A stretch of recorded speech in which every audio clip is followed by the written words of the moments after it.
112 নম্বর আয়াতের মধ্যে আল্লাহ তাআলা সেই 9টি বৈশিষ্ট্যকে একাধারে উল্লেখ করেছেন যে ঈমানদার কারা, কাদের থেকে আমি এটা কিনবো, কাদের সম্পত্তিগুলো আমি নিব। আল্লাহ বলছেন 9টা বৈশিষ্ট্য থাকা লাগবে। একটা প্রশ্ন আসতে পারে যে হুজুর, জীবনটাও তো দিলেন আল্লাহ, আমার ধন সম্পদও দিলেন আল্লাহ, আল্লাহ দেওয়ার পরে আল্লাহ আবার কিনে নেবে, কথা বোঝেন নাই? অনেক সময় আমরা এমন করি না, একটা চিপস কিনে সন্তানের হাতে দিয়ে আবার বলি যে আমাকে একটা দাও তো, সে বলে আমি দেব না। দিলাম আমি কিনে, কিন্তু সেই আমার সন্তান হাতে নিয়ে জানে যে মাত্র বাবা দিয়েছে, কিন্তু এখন আমাকে দিবে না। এমন কি হয় না? কথা বলেন। অনেক ক্ষেত্রে এমন হয়, আপনি আপনার স্ত্রীর জন্য দিলেন, তাকে মাসে হাত খরচের জন্য এত টাকা দিলেন, কিন্তু আপনার যখন টাকা শেষ কিছুটা খুঁজলেন সে দিবে না, আপনার টাকা নিয়ে সে আপনার সাথে দিবে না। কথা বোঝেন নাই? আমরা যত জানি যে আমার জীবনটাও দিয়েছেন আল্লাহ, আমার সমস্ত টাকা পয়সার উৎস সব দিয়েছেন আল্লাহ, তবু অসংখ্য মানুষ জীবন আল্লাহর জন্য দিতে চায় না। অসংখ্য মানুষ আল্লাহর জন্য টাকা পয়সা ব্যয় করতে চায় না। বলা হয় মসজিদের ফ্যান লাগবে, বলা হয় এইটা লাগবে, বলা হয় মাহফিলের প্রয়োজনে দেন, এখন দিচ্ছে না। অথচ তার এই টাকা পয়সা, জীবন, সব কিছু আল্লাহ দেওয়ার পরেও আল্লাহ বলছেন যে ইন্নাল্লাহ হাশতারা মিনাল মুমিনিন, আমি মুমিনদের থেকে কিনে নিব 2টা জিনিস, বিনিময়ে দিব জান্নাত। 2টা জিনিস, একটা হলো জীবন, একটা হলো সম্পদ। ইশতারা মিনাল মুমিনিনা আনফুসাহুম ওয়া আমওয়ালাহুম। আনফুসাহুম মানে আমার জীবন, আমওয়ালাহুম মানে আমার সম্পত্তি, বিআন্না লাহুমুল জান্নাহ, জান্নাতের বদৌলতে। এবার আল্লাহ তাআলা কোন 9 জন মানুষের ঈমানটাকে গ্রহণ করবেন, কোন 9 জন মানুষের সম্পদকে আল্লাহ গ্রহণ করবেন? নাম্বার 1 আল্লাহ বলছেন আত্তাইবুন। আয়াতটা আমি একবার পড়ি। আল্লাহ বলছেন আত্তাইবুন আল আবিদুন আল হামিদুন আস সাইহুন আর রাকিউন আস সাজিদুন আল আমিরুনা বিল মারুফি ওয়ান নাহুনা আনিল মুনকার ওয়াল হাফিজুনা লিহুদুদিল্লাহ। সম্মানিত সুধী, এই হলো 9টি বিষয়। নাম্বার 1 আল্লাহ বলছেন যে তওবাকারীকে আমি, তওবাকারী যিনি, তার ঈমানটা আমি গ্রহণ করব, তার জীবন আমি গ্রহণ করব, তার সম্পদ আমি গ্রহণ করব। নাম্বার 1 শর্ত হলো তওবাকারী হতে হবে।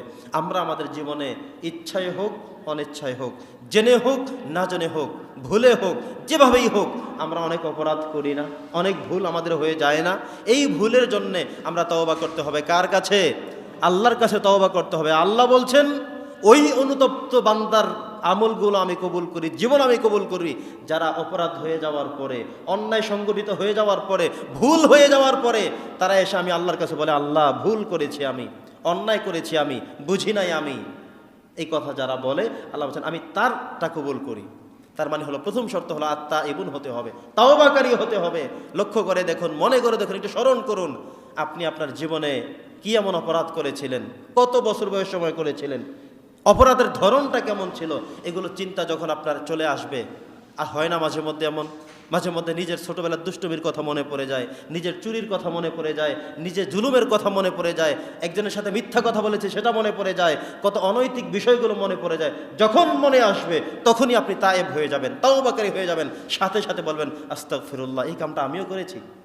যখন করেছেন তখন বুঝেননি, তখন এত হিসেবও করেননি, কিন্তু আজকে এসে, এই জায়গায় এসে, এমন সময় এসে, এমন বিবেচ্য বিষয়ে জায়গায় এসে আপনি এখন মনে করেছেন সেই কাজটা আপনার চরম অন্যায় ছিল, চরম অপরাধ ছিল, চরম গুনাহের ছিল। আজকে যখন স্মরণে আসলো তখনই আল্লাহ বলছেন তওবা করো, আমি আল্লাহর কাছে আত্তাইবুন হয়ে যাও, তওবাকারী হয়ে যাও, তাহলে তোমাকেই আমি খুঁজছি, আমি আল্লাহ তাআলা। সুবহানাল্লাহ পড়েন।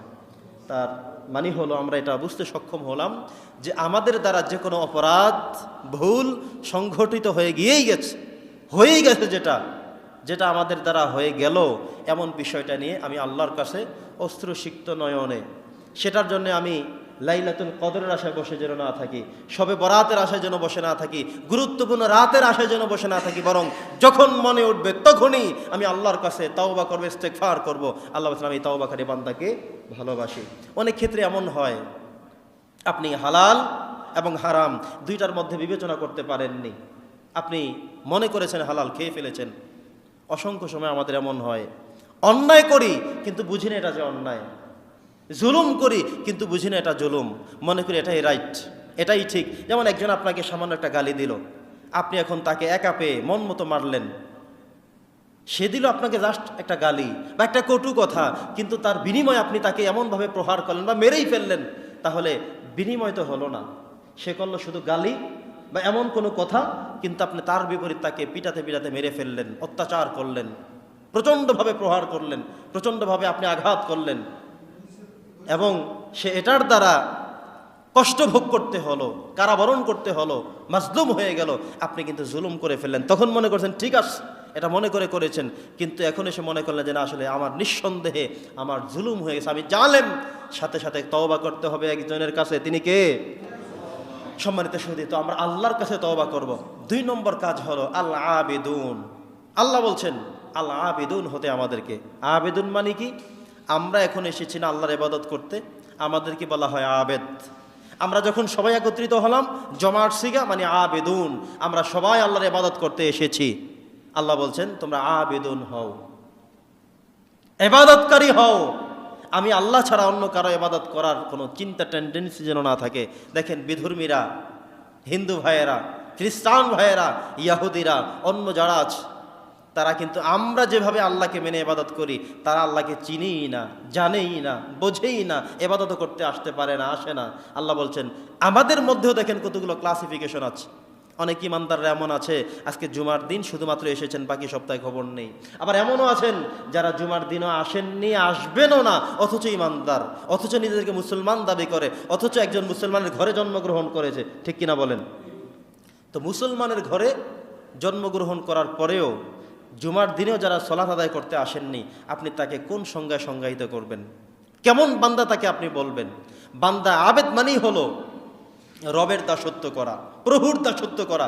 আমরা এমন আবেদ, আমরা এমন গোলাম, এমন বান্দা যে আমার আল্লাহর আমরা দাসত্ব করি না, তাকে সাজদা আমরা করি না, তার কাছে আমরা চাই না, তার কাছে আমরা প্রার্থনা জানাই না।